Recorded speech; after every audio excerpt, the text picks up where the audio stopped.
Hi, I hope you're having a wonderful day. It is Wednesday, so that means we're coming together for a quick wealth tip. It's a little bit later than normal. I will admit my day has been incredibly busy. It's been a phenomenal week actually, but I'm committed to make sure I do this every Wednesday. So here I am, 9:13 at night, getting this done before I can finish up for the day. Sometimes that's just the way it is. And you know what? I love it because tomorrow I'm going to work late tonight, and tomorrow I'm going to take kind of a lazy morning with my daughter, and we're going to finish watching a princess movie. She's on princess movies right now. But here it is. My quick wealth tip for today is looking at where is your income coming from and where does most of the wealth income come from. So Robert Kiyosaki has something called the wealth quadrant. So if you're not familiar with that, I'm just going to run through how that works. I'm going to try and share my screen with you. I have not done that before. I tested it out a minute ago, and of course, it's not quite working. So I'm just going to kind of walk you through that. So there's 4 different places that we can get our wealth or our income from. Most of us are in the employee quadrant, not the business owner quadrant, right? So most of us trade our time for money. Does that make sense? We're going to work, they're paying us some sort of income, and we are going to get a paycheck from that essentially, right? And there's only so many hours that we can work in a day, true or false? Some of us can work longer than others. Some of us work 12-hour days, right? Where I live, quite a lot of people work 12-hour days. That's quite common.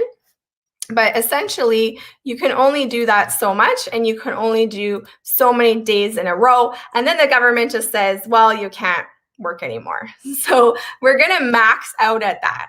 Then the next quadrant is something called a self-employed person. And that essentially is what a lot of people are when they have, say, a hairdressing business or a plumbing business, and they're the person that's doing most of the work, right? So they're the person that is essentially doing the bulk of the work. And so when you're that, what's happening is if you don't go to work, you don't have a job. And what we've seen through the pandemic certainly is a lot of these positions you're not able to work, and so your income stops.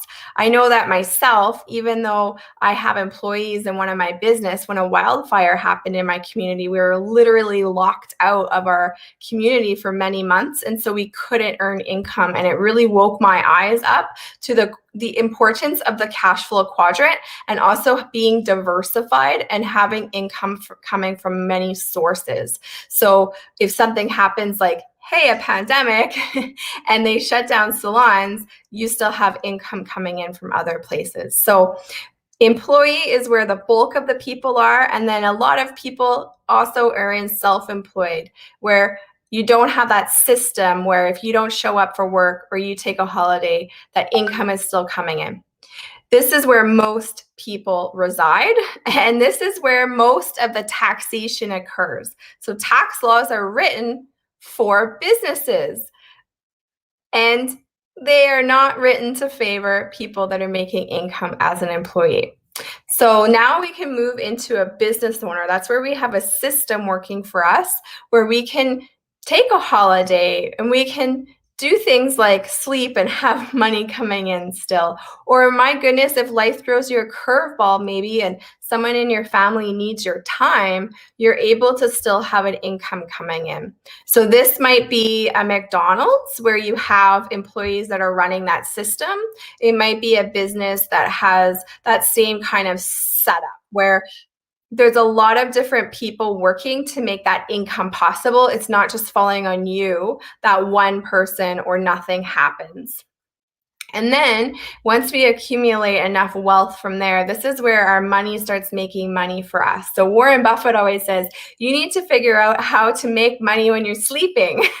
Your money needs to make money for you. This is where the bulk of your income is coming from those investments. So those investments might be in businesses, companies, stocks, bonds, real estate, but you're not the person necessarily looking after that business. So a lot of people have real estate even, but if you're the person that's managing that, if the furnace goes out in the middle of the night and you're the person that's getting that phone call, you're more in the self-employed category still than in the investor category. So an investor is when we've accumulated